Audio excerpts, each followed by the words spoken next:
Bom dia, sou Carolina Rocha e esse é mais um episódio do Entre Vidas. Hoje a gente está aqui com a Alice, que vai contar a sua história inspiradora e de superação depois de um transplante hepático.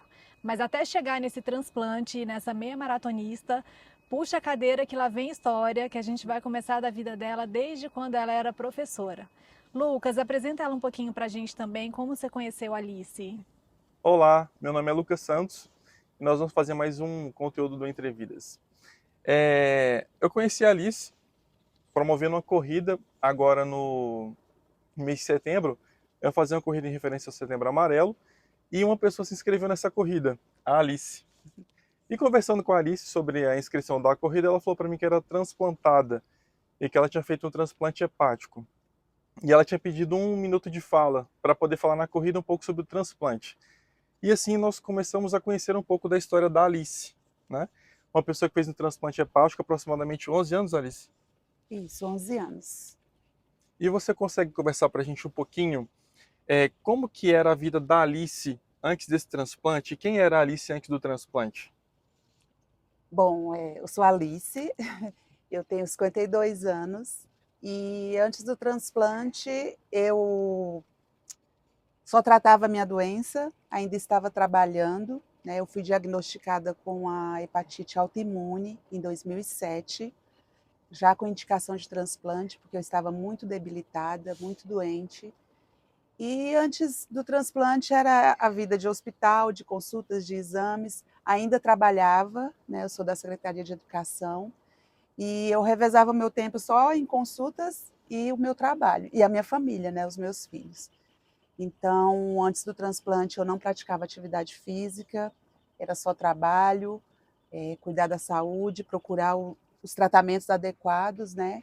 E estabilizar minha doença, que estava muito complicado já, eu já estava muito inchada, tinha muito líquido retido, fazia muito procedimento para retirar o líquido do abdômen, e isso tudo, né, trazia uma autoestima muito baixa, aquelas crises de ansiedade, de tristeza, de medo de não conseguir, né, vencer a doença. E antes do transplante era isso. Quando você descobriu que tinha essa hepatite autoimune, você entendia a gravidade da doença, o potencial de gravidade que tinha em ter essa doença da hepatite? Ouvir falar que tem hepatite já dá um Uhum. susto, né? Porque eu nunca imaginei. As doenças hepáticas, o Lucas pode confirmar, né, são assintomáticas. Então, quando apareceram os sintomas, eu já estava muito ruim e foi um susto muito grande.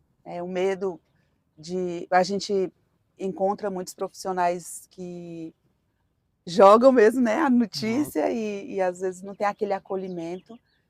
Mas, graças a Deus, eu tive várias consultas com médicos diferentes que me ajudaram a entender e que tinha um tratamento, que não teria uma cura, mas que tinha o Uhum. tratamento que era o transplante.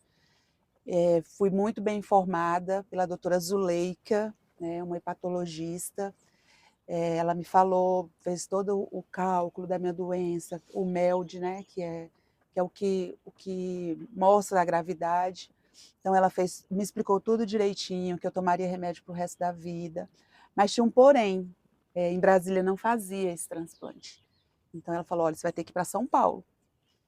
Aí foi mais um choque, porque eu, eu tinha acabado de me separar, tinha perdido meu pai, e assim, foi uma avalanche de coisas. A minha mãe também tinha tido um AVC, então a minha família estava totalmente desestruturada emocionalmente e fisicamente, questões de saúde dela.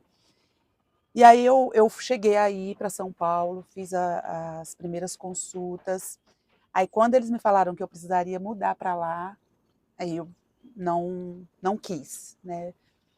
Pensei, olha, não tem como, quem poderia me acompanhar seria minha mãe, mas ela tem problema de saúde agora. A minha irmã é casada, cada um tem sua história, sua família. Meus filhos são pequenos, então eu não tenho condições de ficar numa outra cidade me tratando, e nem poderia, né? Porque a gente tem que ter um acompanhante. E aí eu abri mão, cheguei a fazer algumas consultas lá, mas falei que ia voltar para Brasília, que não tinha como eu ficar lá. Eu não queria ficar longe da minha família. Eu sou muito ligada à minha família desde o início até hoje, é meu porto seguro sempre, nas minhas intercorrências, pequenas, né, mas a gente tem, em tudo. A minha família foi o meu ponto de apoio de tudo. E aí eu abri mão e voltei para Brasília. Quando eu voltei, eu fiquei fazendo tratamento com ela, né, inclusive eu tinha perdido o plano de saúde, mas ela continuou me atendendo durante 1 ano.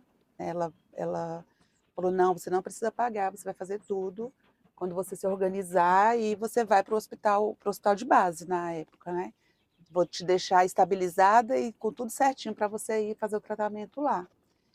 E assistindo ao noticiário, né, da TV, passou a notícia de que tinha acontecido um transplante de fígado no Hospital Brasília, né, e que tinha voltado para Brasília esse procedimento, tinha começado em Brasília.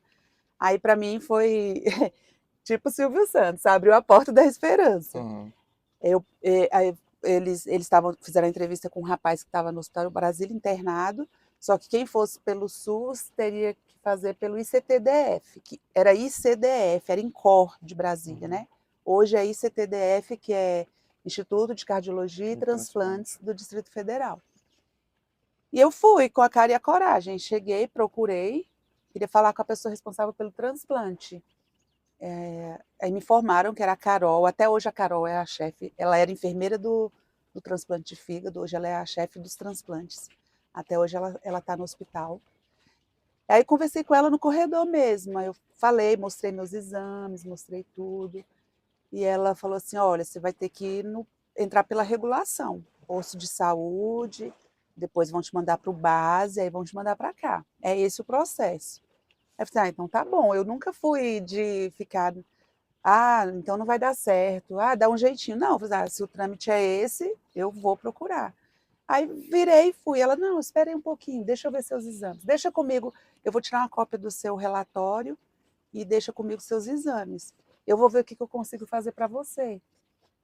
Aí eu deixei com ela, tirou cópia, tudo. 3 dias depois ela me ligou. Assim: "Olha, eu consegui, o doutor André vai estar atendendo tal dia", porque ele ficava muito indo para São Paulo. Eh, o médico de São Paulo, o Marcelo Perosa, ele estava treinando os médicos daqui. Então o doutor André ia ser o chefe, mas ainda estava em treinamento. Eu falei assim: "Olha, ele está para São Paulo, mas tal dia ele vem e eu consegui encaixar você". Aí fui para a minha primeira consulta, assim, ele era muito sério, sempre comento que ele está mais solto, porque ele era muito sério.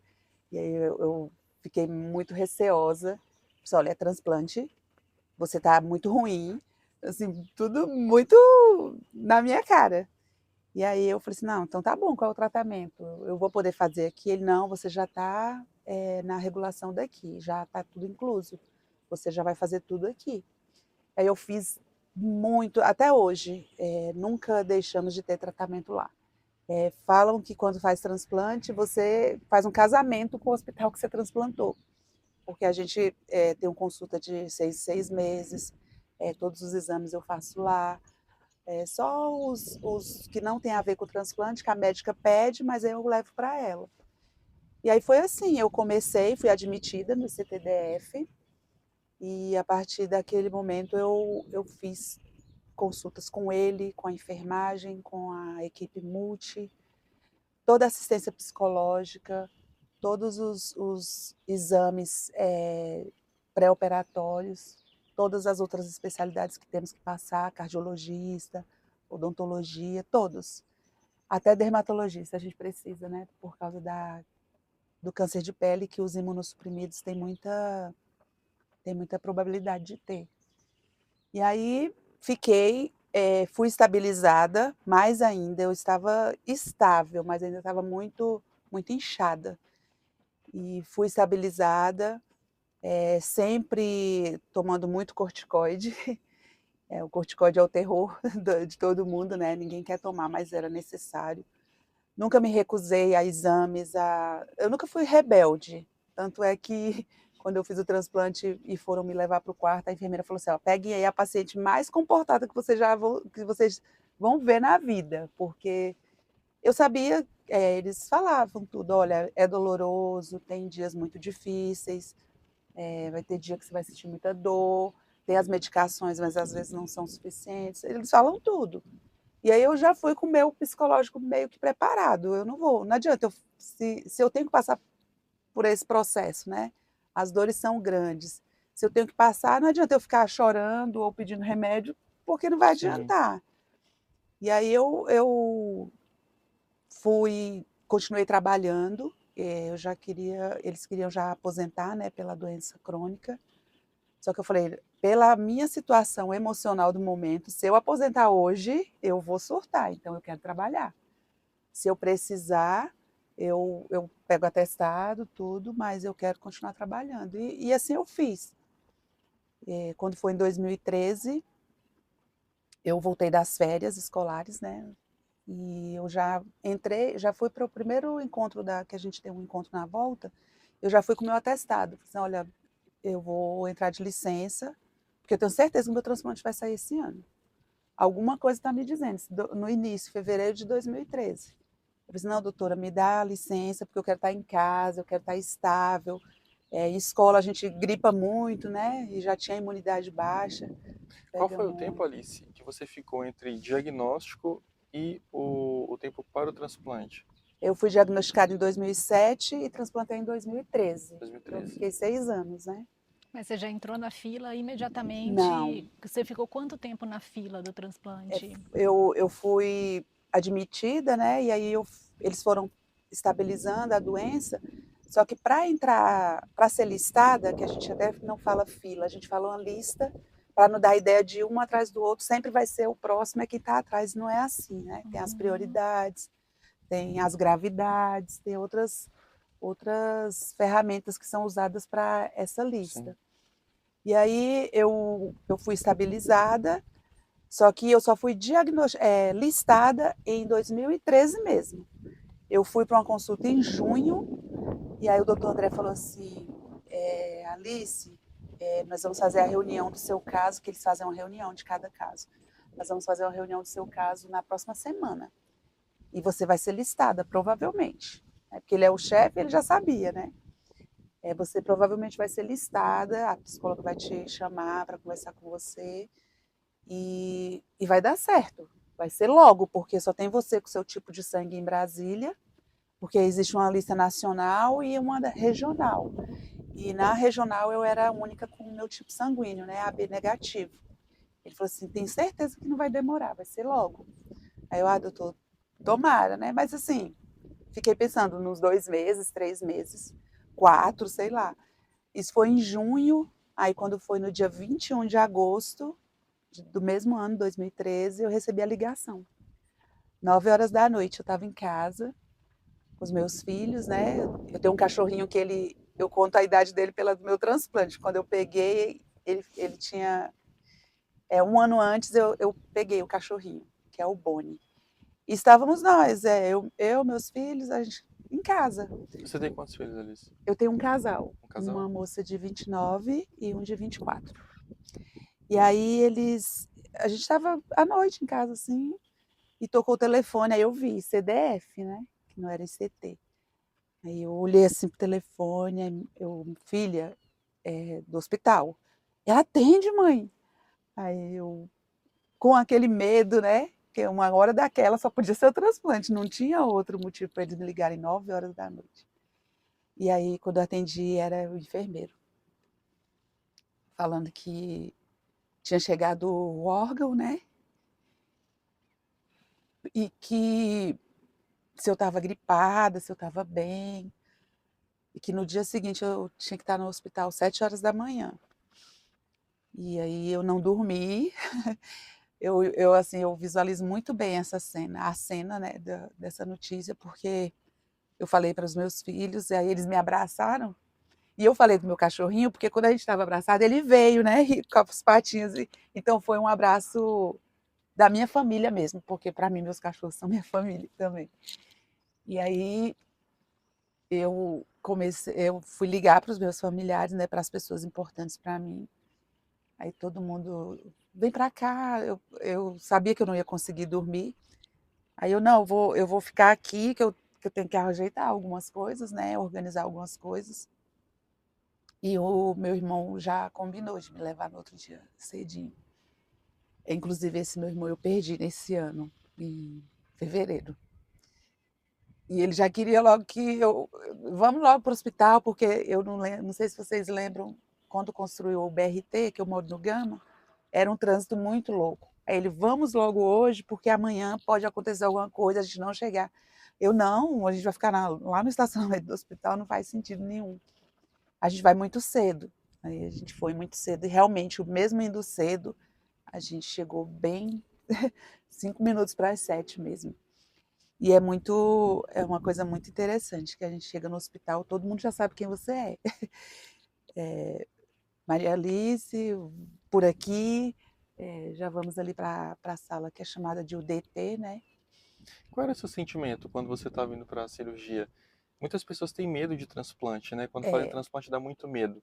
Mas ao mesmo tempo é a esperança de você ter uma vida nova, né? eu tinha os dois sentimentos. Eu tinha muito medo, porque meus filhos ainda eram muito novos, né?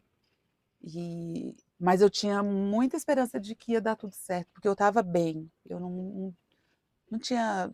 Eu já estava mais desinchada, não tinha infecção, não tinha nada assim, alteração grave que pudesse prejudicar que a minha cirurgia pudesse, né, não dar certo por conta de alguma coisa assim.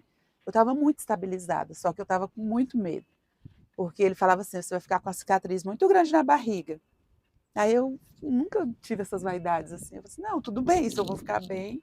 Ele, mas nas meninas a gente faz um corte com mais cuidado, porque a gente sabe que vocês ligam para essas coisas. Não, doutor, assim, eu não.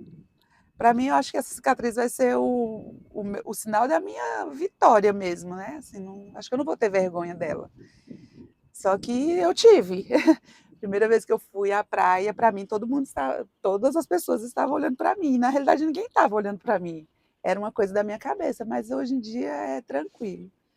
E aí foi um sentimento de muito medo, mas de muita esperança. Nós somos uma família de muita fé. Assim, há pessoas evangélicas, há pessoas espíritas, há pessoas católicas, mas a fé de todos é muito grande. E quando eu fui para o hospital, todo mundo já se reuniu na casa da minha mãe, já iam fazer orações o dia todo. E eu tive muito medo mesmo. Eu falei, eu entrei no hospital, eu falei, eu vou contar quantas pessoas vão passar por mim, até eu ter alta, mas é incontável. Vem um que vai te preparar para o banho, vem outro que tira sangue, o outro mede a pressão, vão chegando pessoas, aí não dá para contar. E entrei no centro cirúrgico muito nervosa, estava tremendo muito, muito mesmo. E sempre pessoas muito bem preparadas, muito humanizadas. Acho que as pessoas da saúde que lidam com transplante, acho assim, Deus vai lá e é você, você não tem como. A sensibilidade delas é muito grande. É a preparação mesmo, né? E aí fui muito bem acolhida, o anestesista me deixou muito tranquila, começou a conversar comigo, do nada eu já estava na UTI, não lembro assim mais, né? Ele falou, olha, fica calma, vai demorar um pouquinho, mas da minha cabeça durou 5 minutos, só que foram 6 a 7 horas de cirurgia, assim, eu acho muito demorada, né? Só que é o necessário. A minha filha fala que foi uma angústia muito grande para quem estava fora esperando. Ele sempre saía para falar, né, como estava, tudo. Tá indo bem, ela está respondendo bem, tá tudo tranquilo, podem ir almoçar, tranquilizou bastante. Porque foi muito bem sucedida mesmo a minha cirurgia. Não, nunca tive intercorrências assim, olha, tá uma suspeita de rejeição, nada. O que eu tive que ficar internada depois foi por conta de Covid, que eu tive, né? Eu fiquei 5 dias no oxigênio, foi o meu medo, e as pessoas com comorbidades ficaram muito receosas, mas passou também. Meus exames sempre são muito bons. Agora eu acompanho com a doutora Natália, ela é do base também. Eu conheço a Natália. Ela sempre fala, hoje eu deixei o residente te atender antes, porque não tem problemas, né, no seu, no seu exame. Aí um dia um me atendeu e falou assim, a doutora Natália pediu para olhar, mas ela disse que vai estar tudo bem, porque você é atleta, você é maratonista. Eu falo, doutora, eu não sou maratonista, eu ainda vou fazer uma maratona, mas eu sou meia maratonista. Maratonista. Aí, assim, sempre está tudo muito bem, eu não tenho, não sinto, assim, os exames nunca dá Não. alteração, tudo muito estabilizado. E ela sempre fala que é muito por conta das minhas atividades, né, do meu esporte, que é essencial para mim. Hoje eu tenho mais tempo, né, hoje eu consigo fazer academia, treinar corrida, treinar marcha atlética e treinar o tiro com arco, que é uma nova modalidade que eu estou aprendendo, né? Então hoje eu consigo e isso contribui muito para o bem-estar do meu transplante. E há quanto tempo que o esporte entrou na sua vida? Foi quanto tempo depois do transplante? Foi exatamente 1 ano depois. No dia que eu completei 1 ano do meu transplante, eu, infelizmente, chegando em casa, eu sofri um sequestro relâmpago, voltando da missa de celebração de 1 ano. Então eu digo que Deus me deu 3 chances, né? Assim, na mesma data. Eu nasci, né, meu nascimento, e o meu transplante, e 1 ano depois eu passei por esse medo. Eu acho que eu tive mais medo de morrer ali do Na que na cirurgia. cirurgia. Foi um dia muito difícil para mim, muito. Assim, eu tenho muitas histórias, né? Vai ficar um pouco longo. Mas eu chegando da missa, eu estava com o carro do meu genro, que é um carro de jovem, né? De rapaz, um carro muito equipado, muito cheio de. E quando eu estacionei, eu morava numa sobreloja, quando eu estacionei na frente do prédio, veio um rapaz da esquina, que meu prédio era o segundo, e ele saiu da esquina do primeiro. E ele veio perguntando as horas, só que ele veio andando na minha direção. Eu já achei estranho. Ele, quantas horas, moça? Quantas horas? Aí eu, quando eu fiz assim para olhar, ele passa para o banco do passageiro, é um sequestro e fica quieta. Aí eu passei, quando ele virou a rua, assim, entraram mais 2 atrás no carro. Aí eu falei assim, você só quer o carro, pelo amor de Deus, me libera. Ele, não, você vai com a gente, não sei o quê. E eu com medo e chorando, e ele mandando eu parar de chorar.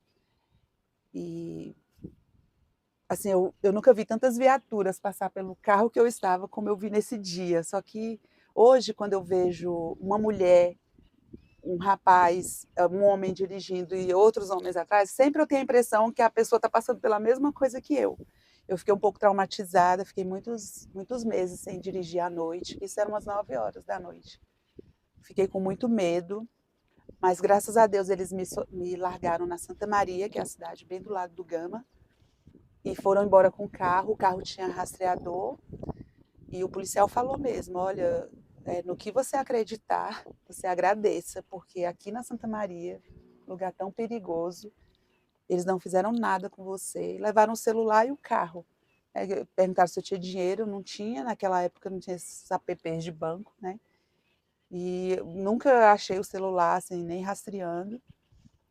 E fui salva mais uma vez. Foi mais um episódio, assim, nessa vida, né? Eu conto essa história, assim, eu não conto muito essa história, porque, assim, sempre a oportunidade é de falar do transplante, mas sempre eu me preservo, e hoje eu me senti à vontade de falar dessa parte, que foi mais uma chance, né? Eu acredito muito que Deus vai preparando. Quando chega a hora, eu tropeço aqui e pronto, né? Morro. Mas não era ainda a minha hora, nenhuma das vezes. E aí eu estava inscrita para uma corrida, porque um amigo meu, um mês antes, tinha falado assim, Alice, vamos correr, que ele já corre, até hoje ele corre também. Seria a sua primeira corrida na É, vida? na vida. E eu estava inscrita e aconteceu isso, eu fiquei muito para baixo, fiquei muito triste. Aí ele, não, você vai, nem que seja para caminhar. Eu falei, não, mas eu iria mesmo para caminhar, porque eu não corro. Ele, não, você vai, porque aquela energia, aquele pessoal na corrida vai te fazer muito bem, você vai esquecer um pouco isso. Não, amiga, não fique em casa. Eu falei, então vamos. Ele buscou o kit, nem o kit eu quis buscar. Ele buscou, aí levou lá em casa. Amanhã, às 6 horas, eu passo aqui. Aí eu acho que eu não vou dar vou falar que não quero ir. Mas aí acordei, tive vontade de ir. Aí fui, a corrida se chamava Duque de Caxias, era do Exército. Hoje não tem mais essa corrida. E a irmã dele foi empurrando o carrinho de bebê, eu fui caminhando com ela, só que a largada, as pessoas, aquilo tudo é uma energia muito boa. E aí eu falei assim, nossa, isso aqui é legal. Será que eu consigo correr? Eu vi as pessoas correndo assim, vi as pessoas muito idosas, vi as pessoas com dificuldade de locomoção. Eu falei, gente, eu consigo, não é possível. E aí apareceu outra corrida e eu fui escrevendo. Até hoje eu agradeço muito ao Danilo, foi a primeira pessoa que me convidou para participar. Nós somos amigos até hoje e sou muito grata a ele por ter insistido para eu ir, porque a minha vontade era não ir. E não parei mais desse dia. Aí eu aprendi a fazer as inscrições, principalmente as gratuitas. Qual foi sua sensação, assim? Você foi lá, participou do evento, algo que você nem estava querendo tanto ir. O que você sentiu na corrida? Que você falou, cara, que legal esse ambiente, eu vou fazer isso de novo. Eu achei muito incrível fazer 5 quilômetros mesmo caminhando. Porque eu falava assim, 5 quilômetros é muito. Eu medi assim no carro, eu falei assim, gente, é muito. Eu acho que eu não consigo, não. Aí eu ter conseguido fazer os 5 quilômetros, mesmo caminhando, sem chegar morta, porque eu não cheguei morta, assim, no outro dia eu estava plena, então eu falei, gente, acho que isso vai dar certo para mim. Eu já estava começando a fazer academia, só que eu sempre tive muita preguiça de academia, então eu ia e ficava muitos dias sem ir, e eu falei assim, não, agora para fazer isso aqui eu vou precisar pegar firme, né? Ele sempre falava, ó, você tem que ir para academia, porque se você for correr sem se preparar, sem fortalecer, você vai se machucar e não vai correr nunca mais. Então também essa dica foi muito preciosa. Que ano que foi isso? 2014. E nesses últimos anos, como é que tá a coleção de medalha? Já tem uma meia na conta? Eu tenho 2 meias. Então você já tem uma maratona. Tem uma maratona Ah, dividida. Eu fiz no Rio, uhum. minha primeira meia maratona. Foi assim muito emocionante. Quando foi essa primeira? Foi em 2019. 2019. Aquele evento, a meia maratona do Rio, É né? Maratona maravilhosa. Internacional do Rio, que aí tem a meia. E aí eu me emocionei muito no percurso. Eu pensei que eu não fosse conseguir, mas eu fiz toda a meia maratona sem caminhar. Eu diminuía muito, mas não caminhava. Sempre correndo. Sempre correndo, bem devagar, mas sempre correndo. E cruzar aquela linha de chegada foi assim, o filme passou todinho, toda a minha história, né? De diagnóstico de doença. Eu falei, gente, eu consegui fazer uma meia maratona, eu consigo muito mais.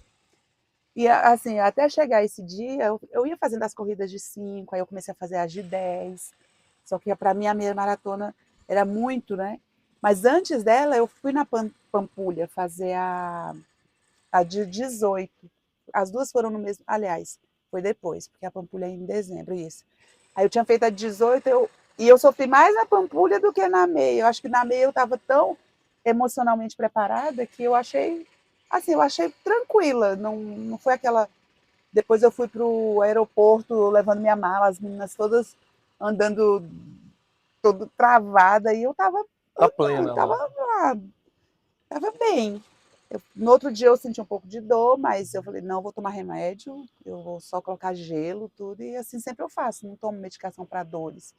Porque senão o seu corpo vai acostumar e sempre você vai precisar tomar, né?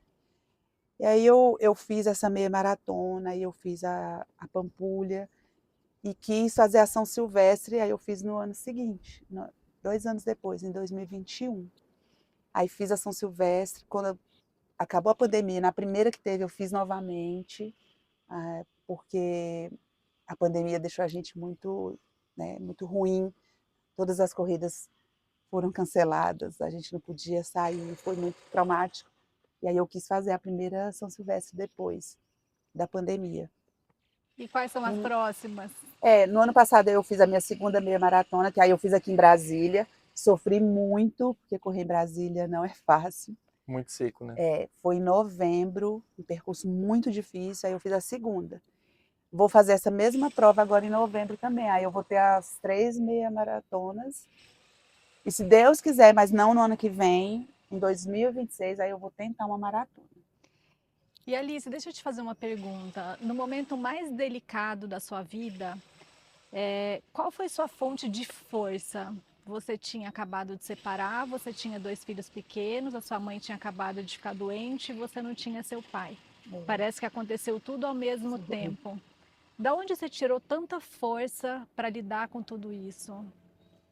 Sinceramente, eu não sei, assim, para mim, na minha fé foi Deus, né? Assim, eu, eu não deixava eu nunca deixei de fazer as minhas coisas, mas eu me recolhi muito.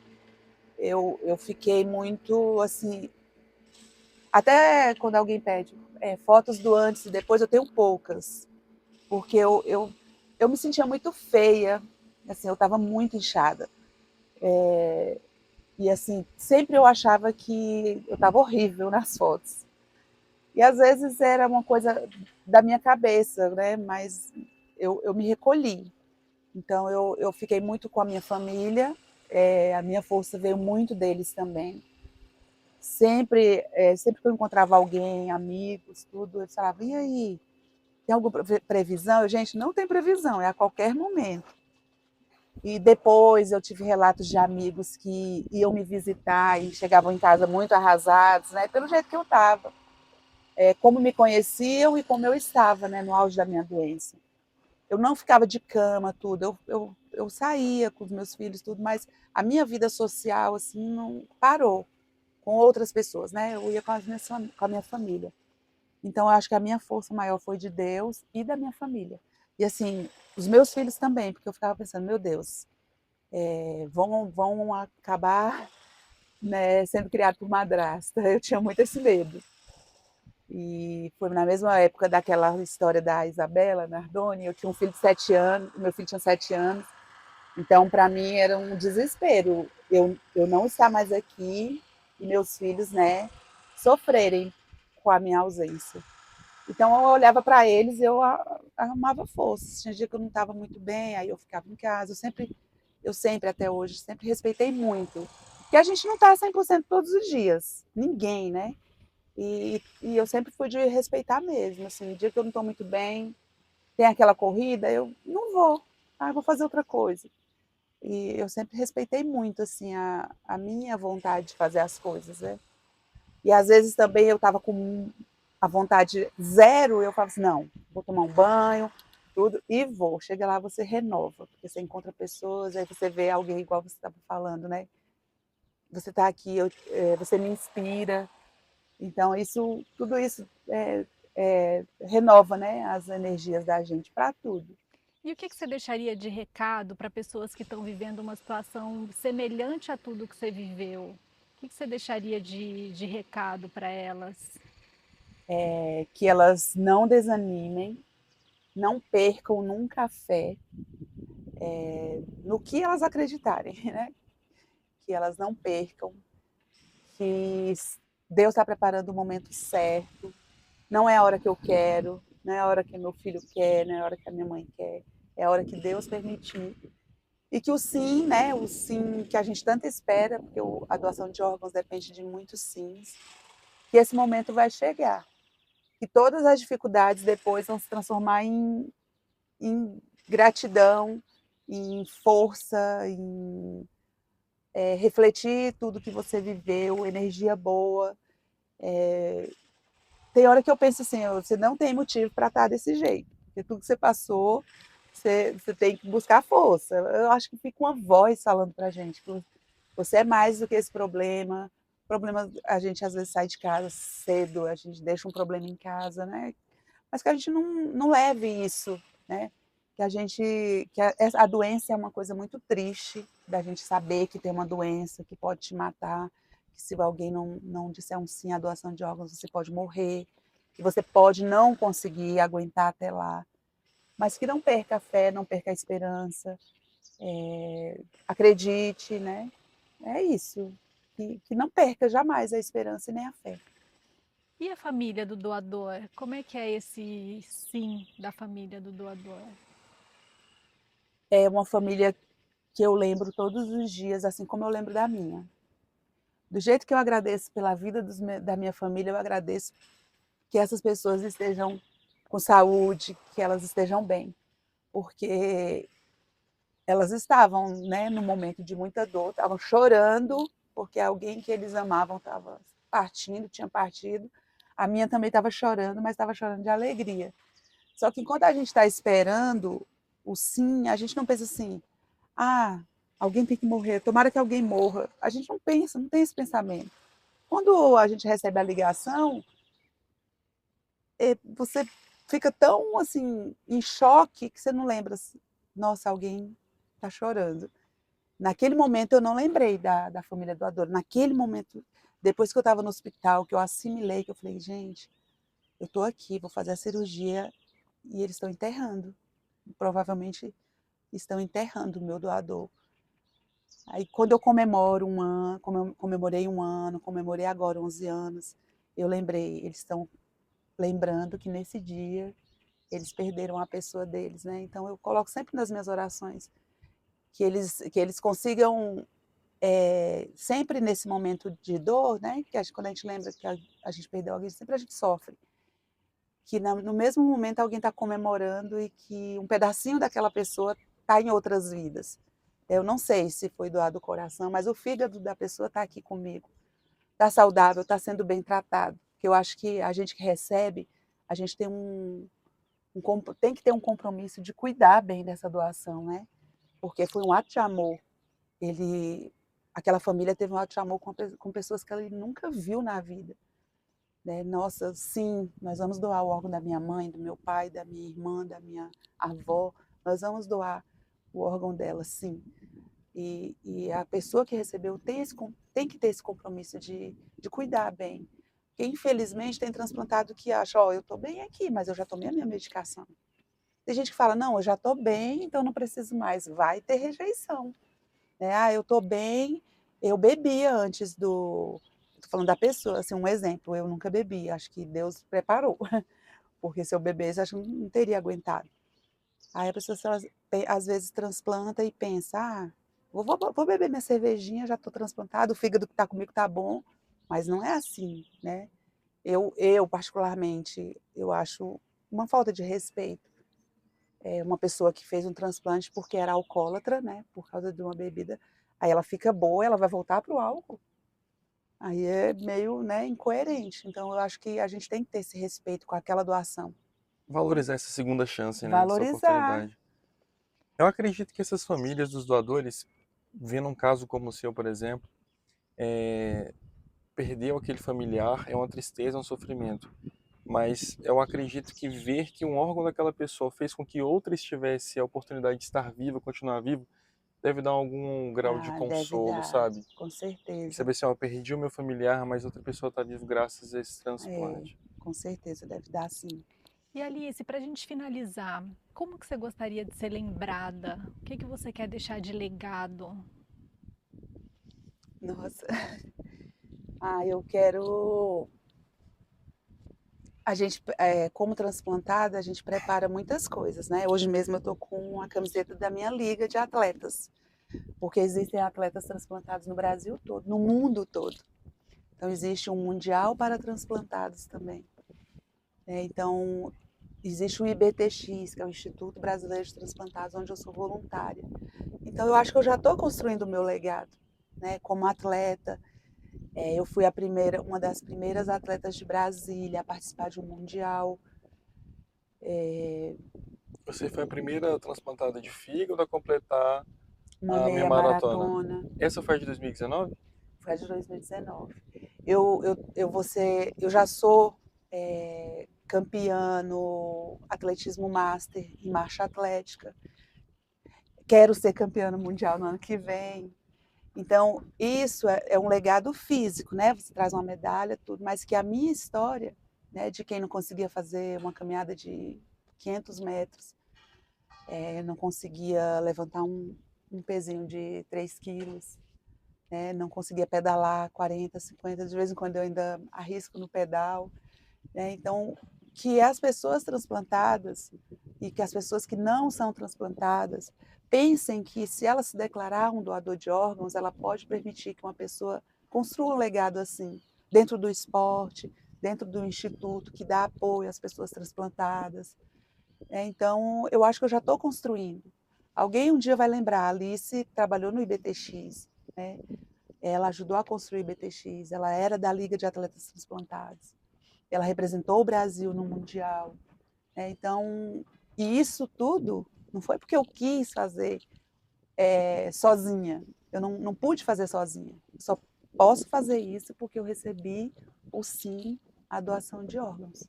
Porque alguém, no momento de dor, foi generoso, foi empático e disse sim, o órgão chegou para mim e eu pude ressignificar a minha história.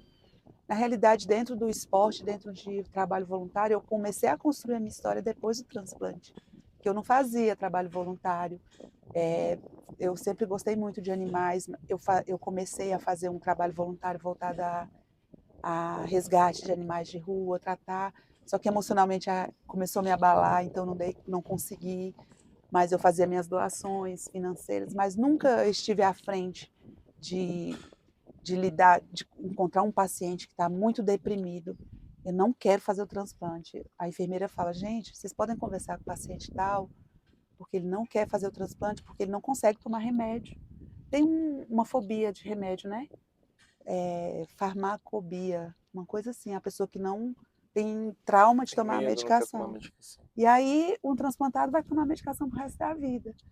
Então, esse trabalho, eu acho que é o legado que eu vou deixar, né?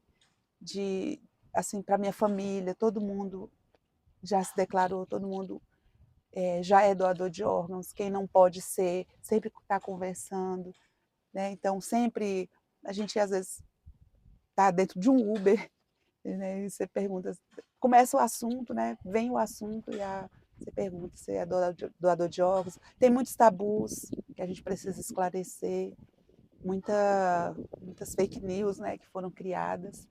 Então, o meu legado eu estou construindo assim, falando sobre a causa, provocando um organizador de corrida, né? Posso ter um momento de fala.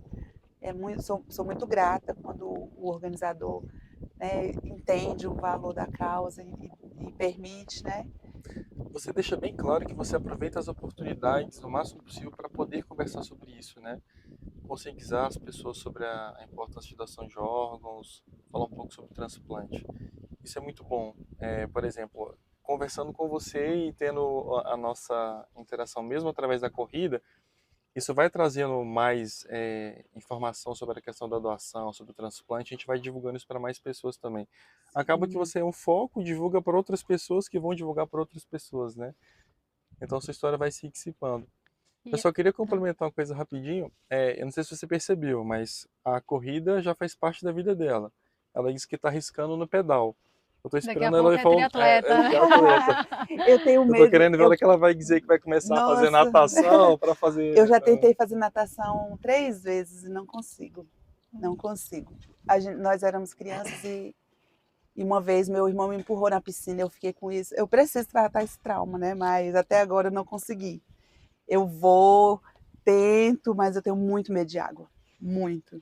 Aí eu vou fazer. Tem duatlon, né? Eu posso correr, mas é nadar também, né? Ou pode nadar e Correr e pedar. bicicleta. Aí eu consigo, mas a natação eu não sei ainda. Alice, quero agradecer seu sim, quero agradecer sua generosidade, quero dizer que não tenho dúvida que você ressignifica e ressignificou a vida de muitas pessoas e quero te falar que eu sou doadora de órgãos e tecidos. Obrigada. Foi um prazer enorme, muito obrigada e muito obrigada de coração. Eu que agradeço. Obrigada mesmo. Obrigada pelo seu sim também. Muito obrigada. Prazer ver ele estar com você. Não tenho dúvidas e sempre tenho certeza que você inspira pessoas. Tá Obrigada, bom? Que você continue Lucas. sempre assim. Obrigada. Tá bom?